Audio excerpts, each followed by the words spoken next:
युतीची घोषणा होतीये. तुम्ही हा व्हिडिओ पाहत असाल तेव्हा ती झालेली सुद्धा असेल.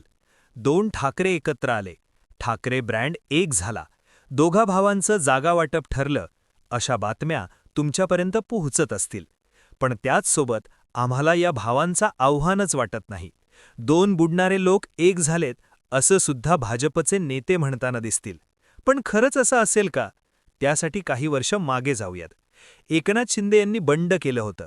लोकसभेची पहिलीच निवडणूक होती आणि शिवसेनेचा मतदारसुद्धा एकनाथ शिंदे यांच्यासोबत आलाय का हे भाजप चाचपडून पाहत होती. एकनाथ शिंदे मुख्यमंत्री होते. त्यांचं महत्त्व चांगलंच वाढलं होतं. नरेंद्र मोदींनी नकली शिवसेना असा उद्धव ठाकरेंच्या गटाचा उल्लेख केला होता. तरीसुद्धा भाजपने मोदींची मुंबईतली सभा ही भाजप एकनाथ शिंदे यांच्या नावावर घेतली नाही. भाजपला ती घ्यावी लागली होती राज ठाकरेंच्या नावावर. बिनशर्त पाठिंबा दिल्यानं राज ठाकरे टीकेचे धनी झाले होते खरे, तरीसुद्धा भाजपला शिवसेना, मुंबई आणि मराठी माणूस आपल्याकडे खेचून घेण्यासाठी अखेर एक ठाकरेच लागले होते. त्यामुळेच दोन भावांची ही युती जागा वाटपातच संपुष्टात येईल असे अंदाज भाजप बांधत होती. पण दोन भाऊ जागा वाटपातनं पार झाले आणि भाजपची यंत्रणा सक्रिय झाली. ठाकरेंचं आव्हानच नाहीये असं म्हणून निवडणुकीच्या मैदानात ठाकरे ब्रँड डाऊन ठेवण्याचा प्रयत्न करू लागली. पण खरंच असं आहे का?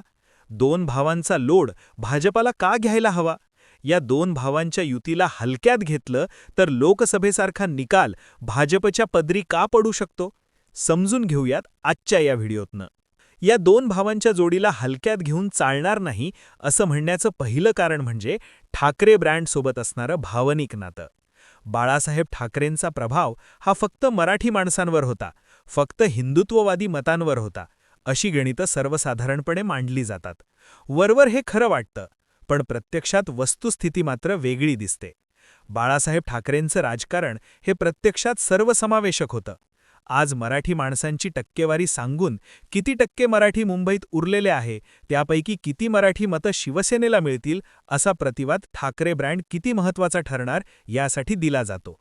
पण याच टक्केवारीचा विचार करायचा तर एक हाती इतका काळ फक्त मराठी माणसांच्या जोरावर शिवसेनेला सत्तेत राहता आलं नसतं. बाळासाहेब ठाकरेंचं राजकारण हे ग्राउंडवरती सर्वसमावेशक असायचं. पर्यायानं 3 पिढ्यांचा मुंबईकर, मग तो कुठल्याही जातीचा, धर्माचा किंवा प्रांताचा असू देत, त्याच्या मनावर बाळासाहेब ठाकरेंचं गारुड होतं. त्यामुळे ठाकरे ब्रँड फक्त मराठी माणसांपुरता मर्यादित आहे असं म्हणणं चुकीचं ठरतं.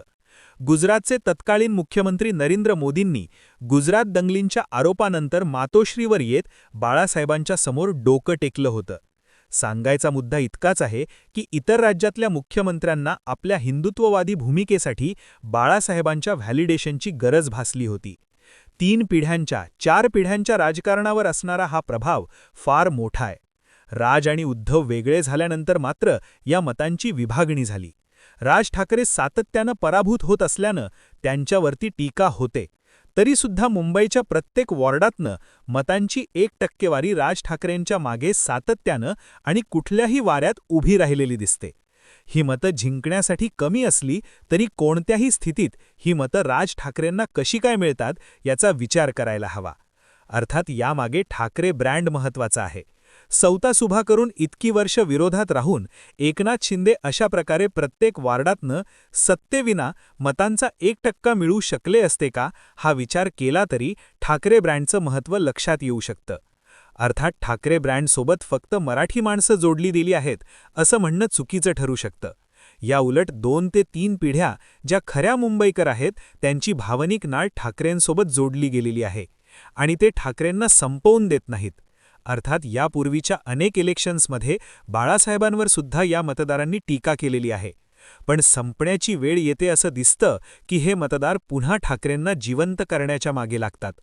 आता 2 भाऊ एकत्र असल्यामुळे ठाकरे ब्रँड पुनर्जीवित होताना दिसू शकतो आणि जी भाजपची प्रमुख अडचण ठरू शकते.